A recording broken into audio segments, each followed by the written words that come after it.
Hello everyone, welcome to our channel. In the video chapter 1 chemical equations and reactions நம்ம activities எல்லாமே நம்ம இந்த வீடியோல பார்க்க போறோம். First இந்த வீடியோல activity 1.1, 1.2 and 1.3 டீடைலா நம்ம பார்க்க போறோம். So இந்த exercises எப்படி நம்ம பேக் எக்ஸசைஸ் எல்லாமே தரோ பண்ணுறோமோ அதே மாதிரி இந்த ஆக்டிவிட்டீஸ் எல்லாமே பேஸ் பண்ணியும் கொஷின்ஸ் வரத்துக்கு சான்சஸ் இருக்குது. ஸோ ஆக்டிவிட்டீஸை எக்ஸாமுக்கு ஸ்கிப் பண்ணாமல் ஆக்டிவிட்டீஸில் இருக்க எல்லாமே நம்ம படிக்கணும். முக்கியமாக அந்த ஆக்டிவிட்டிக்கு ஏற்ற ஈக்குவேஷன்ஸ் எல்லாமே இருந்துச்சு அப்படின்னா ஈக்குவேஷனையும் நம்ம மனப்பாடம் செஞ்சுக்கணும்.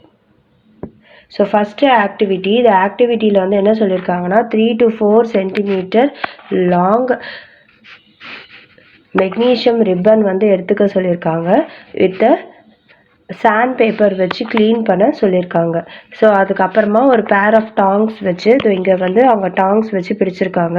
அதை பேர்ன் பண்ணணும். So burn it using a spirit lamp or a burner and collect the ashes formed in a watch glass அப்படின்னு சொல்லியிருக்காங்க. Burn the magnesium ribbon keeping it away as far as possible from the eyes. So அந்த magnesium ரிப்பனை அந்த burner வச்சு burn பண்ணுறாங்க. So burn பண்ணும் போது நம்மளுக்கு என்ன கிடைக்குதுன்னா ஒரு மாதிரி ஒயிட் பவுடர் கிடைக்குது. அந்த ஒயிட் பவுடரை வாட்ச் கிளாஸில் கலெக்ட் பண்ணுறாங்க. This white powder is nothing but magnesium oxide. So இதில் என்ன கேட்டிருக்காங்கன்னா வாட் டு யூ அப்சர்வ் அப்படின்னு கேட்டிருக்காங்க. மெக்னீஷியம் ரிப்பன் எப்படி பேர்ன் ஆகும்? It burns with a dazzling white flame. So இதெல்லாம் நம்மளுக்கு எம்சிக்யூவில் கூட வரலாம். ஸோ அது எழுதணும். Magnesium ribbon burns with a dazzling white flame.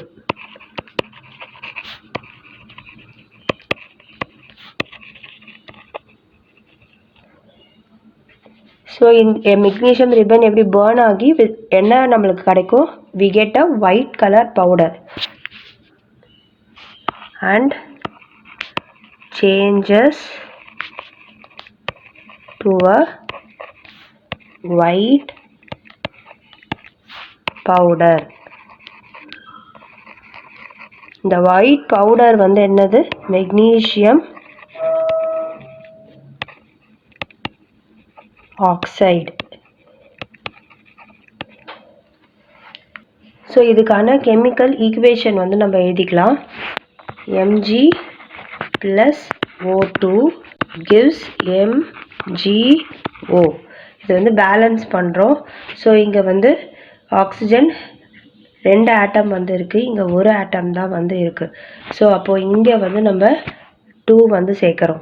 So அப்போது இங்கே 2 சேர்க்கும் போது நம்மளுக்கு என்ன ஆகிடுது? மெக்னீஷியம் 2 ஆகிடுது. ஸோ நம்ம ரியாக்டன் பக்கம் இருக்கிற மெக்னீஷியம்லேயும் நம்ம 2 சேர்க்குறோம். ஸோ இந்த ஆக்டிவிட்டிக்கு இதுதான் main. So what do you observe அப்படின்னு கேட்டிருக்காங்களே. ஸோ அதுக்கு இந்த பாயிண்ட் நம்ம ஞாபகம் வச்சுக்கணும்.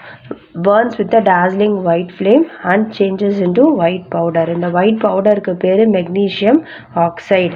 ஸோ இங்கே அதுக்கான ரியாக்ஷன் நம்ம இங்கே எழுதியிருக்கோம். இப்போது நெக்ஸ்ட்டு செகண்ட் ஆக்டிவிட்டி நம்ம பார்க்கலாம். ஆக்டிவிட்டி 1.2ல என்ன சொல்லியிருக்காங்கன்னா take lead nitrate solution in a test tube அப்படின்னு சொல்லியிருக்காங்க. Add potassium iodide solution to this, what do you observe அப்படின்னு கேட்டிருக்காங்க நம்மளை. ஸோ இப்போ இங்கே என்ன ஆகும்னா ஒரு எல்லோ கலர் ப்ரிசிபிடேட் ஃபார்ம் ஆகும்.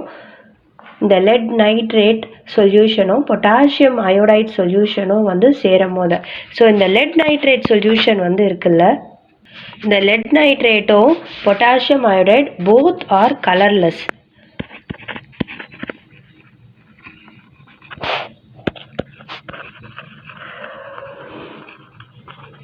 லெட் நைட்ரேட்டும் சரி பொட்டாசியம் அயோடைட் சொல்யூஷனும் சரி ரெண்டுமே கலர்லெஸ். ஆனால் ரெண்டும் ரியாக்ட் ஆகும் போது they react to form an yellow precipitate called lead iodide. So lead nitrate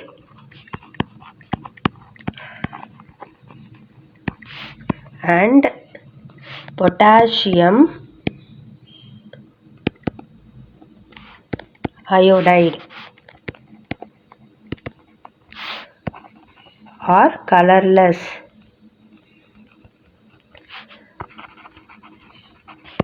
when they react. They form yellow color precipitate.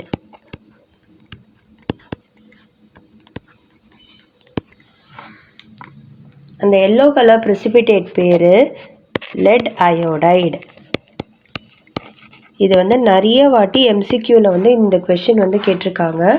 So நம்ம வந்து இதுக்கான ஈக்குவேஷன் வந்து எழுதலாம். ஃபர்ஸ்ட் வந்து லெட் நைட்ரேட், அதாவது PbNO3 ட்வைஸ் லெட் நைட்ரேட். இது வந்து நம்மளுக்கு என்ன பார்த்தோம், கலர்லெஸ் சொல்யூஷன்னு பார்த்தோம். So it will be aqueous solution plus potassium iodide KI. இதுவும் வந்து அக்வஸ் சொல்யூஷன் தான். நம்மளுக்கு என்ன ஃபார்ம் ஆகுது, லெட் அயோடைடு வந்து ஃபார்ம் ஆகுது PbI2 ப்ளஸ் பொட்டாசியம் நைட்ரேட் வந்து ஃபார்ம் ஆகுது KNO3. ஸோ இதுதான் வந்து precipitate and this is also aqueous solution. இதை வந்து பேலன்ஸ் பண்ணணும். ஸோ 2KI வந்து வரும் அண்ட் 2KNO3 வந்து வரும். ஸோ இந்த ஆக்டிவிட்டிக்கு இதுதான் வந்து ரிக்வயர்ட் ஈக்குவேஷன். இந்த ஈக்குவேஷன்ஸ் எல்லாமே வந்து ரொம்ப முக்கியம். அவங்க இதை பேலன்ஸ் பண்ண சொல்லியும் கேட்கலாம், இல்லாட்டினா வந்து என்ன ஃபார்ம் ஆகுது, என்ன டைப் ஆஃப் ரியாக்ஷனும் வந்து கேட்கலாம். ஸோ இங்கே precipitate வந்து ஃபார்ம் ஆகுது. So this is a precipitation ரியாக்ஷனும் வந்து நம்ம சொல்லலாம்.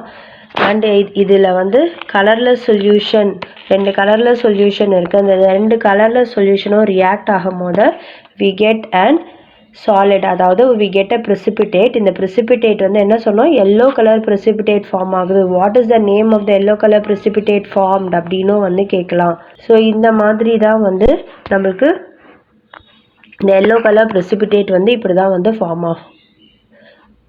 நான் இந்த இமேஜ் வந்து நான் நெட்லேருந்து எடுத்தேன். ஸோ இது எல்லோ கலர் precipitate உங்களுக்கு காட்டுறதுக்காக வந்து நான் எடுத்தேன்.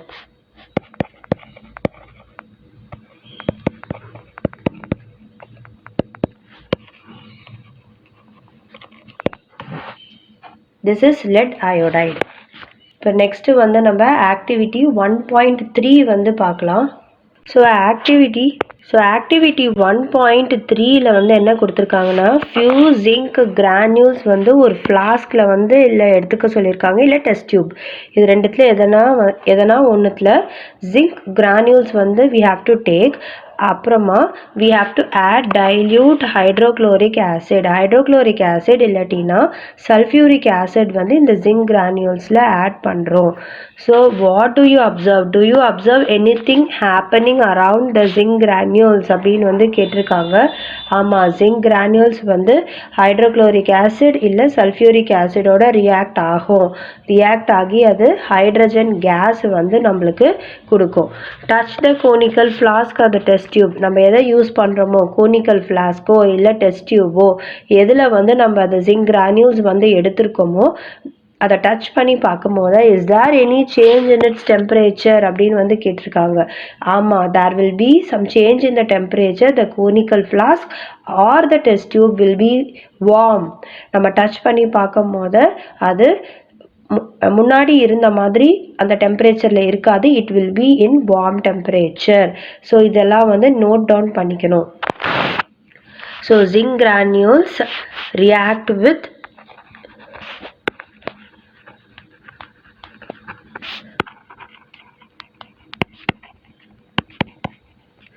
react with hydrochloric acid or sulfuric acid.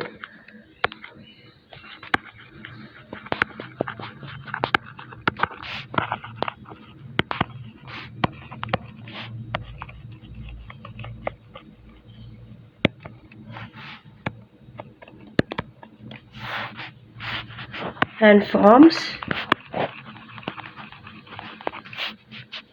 hydrogen gas.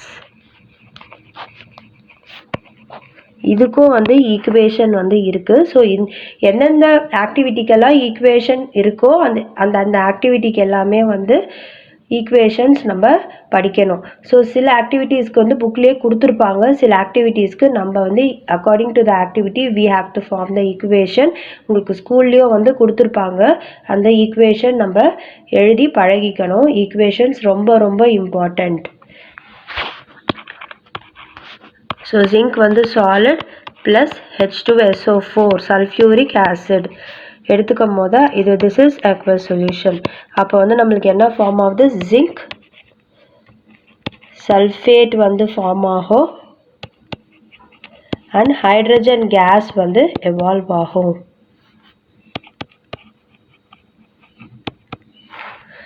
ரெண்டு கொடுத்துருந்தாங்க, ஒன்று வந்து sulphuric acid, the other one is HCl. So HClோட ரியாக்ட் ஆகும் போது நம்மளுக்கு என்ன கிடைக்கும், ஜிங்க் குளோரைடு ஃபார்ம் ஆகும் அண்ட் ஹைட்ரஜன் கேஸ் ப்ளஸ் ஹீட்டோ வந்து எவால்வ் ஆகும். இது எழுதணும், ஏன்னா வந்து நம்மளுக்கு வார்ம்னஸ் வந்து தெரியுது. அந்த கூனிக்கல் ஃப்ளாஸ்க் யூஸ் பண்ணும் போதோ சரி, இல்லை டெஸ்ட் டியூப் யூஸ் பண்ணும் போதோ இந்த வார்ம்னஸ் வந்து தெரியுது because of the reaction. So அதில் வந்து ஹீட் ப்ரொடியூஸ் ஆகுது அப்படின்றதையும் வந்து நம்ம மென்ஷன் பண்ணணும். So this is the activity 1.3 ஓட அப்சர்வேஷன். ஸோ இந்த ஆக்டிவிட்டியோட இந்த வீடியோ வந்து கம்ப்ளீட் ஆகுது. நெக்ஸ்ட் வீடியோவில் நம்ம அடுத்த செட் ஆஃப் ஆக்டிவிட்டீஸ் வந்து பார்க்கலாம். இந்த வீடியோ பிடிச்சிருந்தா லைக், ஷேர், சப்ஸ்கிரைப் பண்ணுங்கள். தேங்க்யூ.